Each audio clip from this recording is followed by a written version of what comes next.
OBC नेते लक्ष्मण हाके आहेत. आपण जर पाहिलं तर मराठवाड्यातील कुणबी प्रमाणपत्र जे मिळालेले आहेत त्या लोकप्रतिनिधीचं जे नोंद जी आहे ती रद्द करण्यात आली आहे आणि खरोखर मनोज जरांगे जे आंदोलन करतायत ते कायद्याच्या काचाट्यात टिकणार आहे का? हे टिकणार नाही, हे बेकायदा आहे, हे संविधानाव्यतिरिक्त आहे.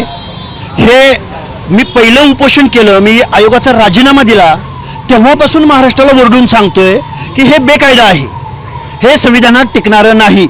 एखाद्याला ज्यावेळी आरक्षण पाहिजे असतं त्यावेळी स्टेट लेवलला राज्य मागासवर्ग आयोग असतो आणि सेंट्रल लेवलला राष्ट्रीय मागासवर्ग आयोग असतो. हे आयोग जोपर्यंत सर्टिफाय करत नाही तोपर्यंत अशा पद्धतीचं कुणालाही आरक्षण देता येत नाही. मग मनोज जरांगेच्या आंदोलनामुळे जी प्रमाणपत्र मराठवाड्यात भेटली होती आता तीच जी आहे ती अपात्र ठरवण्यात येते. मग हे आंदोलन कशासाठी? हे स्क्रुटिनीमध्ये टिकणार नाही. हैदराबाद गॅजेटमध्ये संख्या सांगितली, नावं नाही सांगितली किंवा ते मागास आहेत असं कुठं उल्लेख नाहीये. मंडल आयोग 1990 नंतर लागू झालेला आहे. त्यानंतर आयोग स्थापन करावेत, ज्यांच्या ज्यांच्या मागण्या आहेत त्याची ट्रिपल टेस्ट घ्यावी, ते संविधानिक तत्वामध्ये बसतं का ते बघावं.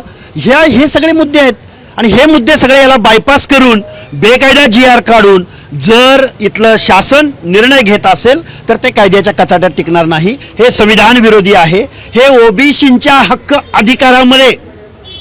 अधिकार संपवणारे निर्णय आहेत. मग मनोज जरांगेंचं आंदोलन कशासाठी? बेकायदा आहे. मनोज जरांगेंचं आंदोलन राजकारणासाठी आहे. महायुतीची सत्ता आली होती, राष्ट्रवादी किंवा काँग्रेसला सत्तेत यायचं होतं, त्यांनी त्यांचं राजकीय हेतू साध्यसुद्धा केला लोकसभेमध्ये. हे बेकायदा आहे हे मी सांगतो ना डे 1 पासून. मराठवाड्यातील किती लोकांचे प्रमाणपत्र? मराठवाड्यामध्ये मालिका सुरू आहे. माझ्या माहितीप्रमाणे आता 5, 6, 7च्या पुढे आकडा गेलाय. 7 प्रमाणपत्र आहेत. कोणतरी शिंदे आहेत, पवार आहेत, खूप लोक आहेत. पुणे परिसरामध्येही अनेक लोकांची प्रमाणपत्र रद्द झालेली आहेत. जी माणसं त्या प्रमाणपत्राला ज्या माणसांनी चॅलेंज केलं ती प्रमाणपत्र रद्द झालेली आहेत. साम टीव्हीने आवाज पण उठवला त्या. निश्चित मी या बाबतीत मीडियाचं, साम टीव्हीचं आभार मानेन की आम्ही पहिल्या दिवसापासून सांगतोय की हे बेकायदा चालू आहे. आत्ता साताऱ्याच्या जिल्हा परिषद अध्यक्षपदाचं प्रमाणपत्र सकाळी 11 वाजता प्रमाणपत्र काढलं आणि दुपारी 1-1.5 वाजता त्याचा लाभ घेतला. हे काय चाललंय नक्की?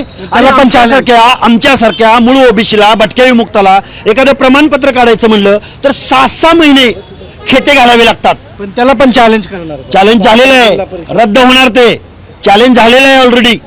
सांगलीमध्ये चॅलेंज झालेले आहेत, साताऱ्यामध्ये चॅलेंज झालेले आहेत, पुण्यात चॅलेंज झालेले आहेत, परभणी, वेगवेगळ्या ठिकाणी चॅलेंज झालेले आहेत ना, आणि ते रद्द होणार आहेत.